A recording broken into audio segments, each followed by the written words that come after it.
when I see bullies, I look at their resume. I like to see who they bully.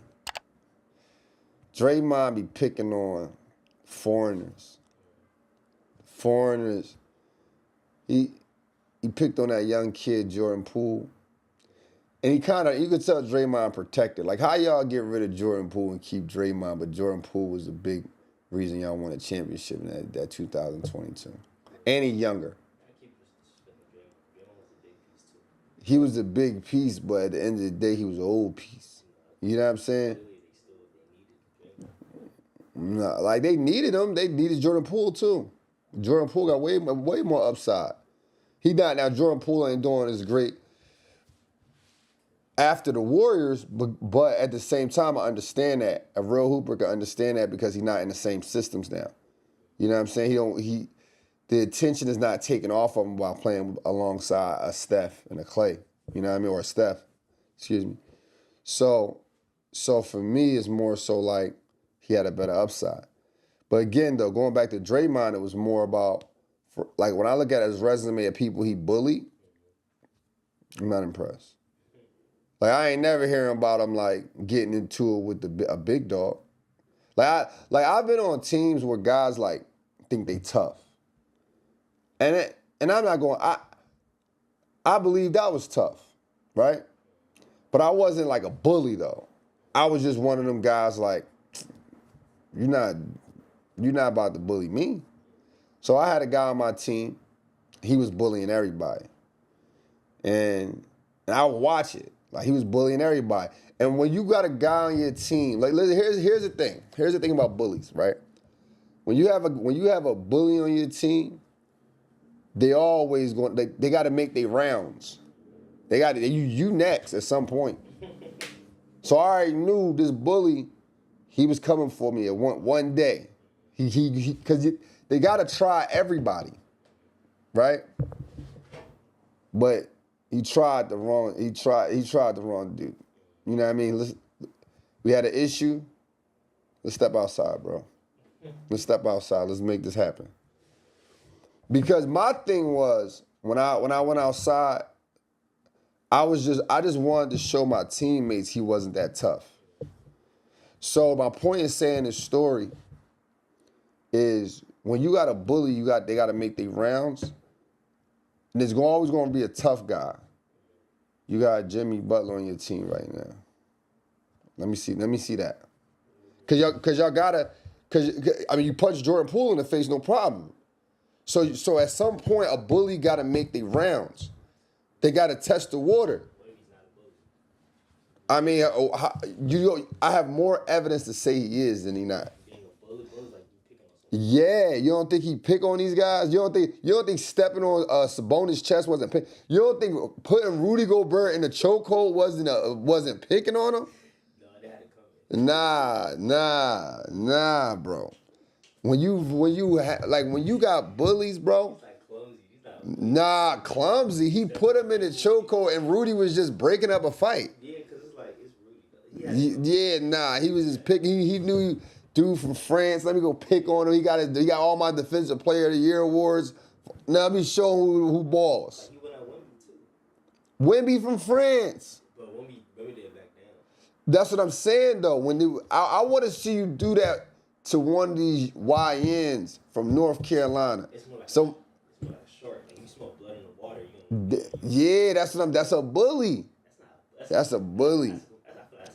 Nah, you putting your hands on people. You talking crazy to people the whole game, and man, what nah, stop it. And let me see you do that. You ain't do that to Garnett and nobody. When they was in the league, you ain't do that. Like, let me see you do that to Kenyon Martin in the league. Kenyon Martin used to talk like everybody else. He plays your position. You ran into him. Kevin Garnett, you ran into him. You got Jimmy Butler. Jimmy Butler he a tough guy. Al Horford, you got Al Horford. I know y'all got some elbows going on in practice at one point. Because a competitor. All right, listen. If you a competitor and you a bully at the same time, I don't think you're a bully. No. I know for a fact that you've been in some situations in a box-out drill, rebounding drill. Al Horford hit you in the nose with his elbow. You ain't do nothing. So that's what I'm saying. Like when y'all, I think it is overhyped. I think he overhyped. What you then I'm looking at the argument. Draymond Green argument with Kenyon Martin is, I got more rings than you. You disappointed everyone. No.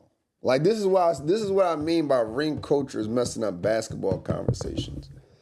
Yes, you were a main piece to the championships, but you wasn't the main piece to the championships. Let's be clear, right? We know how, see, this is why I say this is a real Hooper show. Because be clear. You may say, who would you rather take player-wise now? Kenyon Martin or Draymond Green? Who would you rather take? You're picking two power forwards. Why would you take Draymond? It just depends on what you want to take. If I got to shoot like Steph Curry. All right, you took Draymond. What you think you needed? All right, exactly. If you had a shooter like Steph Curry, you won't have a shooter like Steph Curry. You know why? Because Steph Curry is the greatest shooter of all time. So you won't have another shooter like Steph Curry. So therefore, if Draymond didn't play with Steph Curry, he would not be a top guy. He probably wouldn't have lasted in the league for 14 years. See, that's not fair to say. That's very fair. His whole career is wrapped around that. Think about it. He's an all-star. His best year he ever played was 14 points. That's his best year. 14 points, and anytime he averaged 10 rebounds or close to 10 rebounds, he didn't average 10 points. I mean, he's not going to be a main piece. That's what I'm saying. So you put him in Charlotte. Let's say his first 6 years in Charlotte. What's his career like? Done. It's up to the coach. Because look, Draymond the type of player he's like a Jokic. You're not going to see. Jokic? Yeah. Heck no, bro. Jokic is dropping 55 points. No, I'm saying like 13 rebounds, 9 assists. There's no Draymond that can score a 20 points night in and night out on an 82-game season. He barely did that at Michigan State. I'm not saying he's gonna do that. I'm saying you gotta see that in the player. It's up to the coach. You see that in the player. It's up to the system. That's what I'm telling you. He a system player. He's not a free player. Guy like Kenyon Martin averaged 16 points in the league. He averaged double digits in points six times in the league. Like Kenyon Martin was the number one pick. The number one pick. Like when we talking player, Draymond was the number 35th pick. Like we just talking player. We not talking. If you remove Draymond off the Warriors, you don't have the same player. There's no way you can, because his play was based around two of the greatest shooters of all time. Then one of the greatest scorers of all time. You can't have the same play. Like he hasn't played as well as he played in 2016 since. So when you talk about it, like he only, out of 14 years, he only scored average double digits in points 4 times. Kenyon Martin, most of his career he was injured. He only played 3 years where he played over 70 games out of 15. The last 7 seasons, he didn't play over 60 games. So when I think about this is why I say real hooper shit. Because real hoopers understand abilities. Kenyon Martin he played like a power forward. He gonna jump high, he gonna run the court, he gonna dunk on you, gonna talk crazy, he gonna grab rebounds. That's what you want. You can, and people depended on him to score. People depended on him to score when he was healthy. Nobody ever depended on Draymond to score. Draymond definitely dropped some points.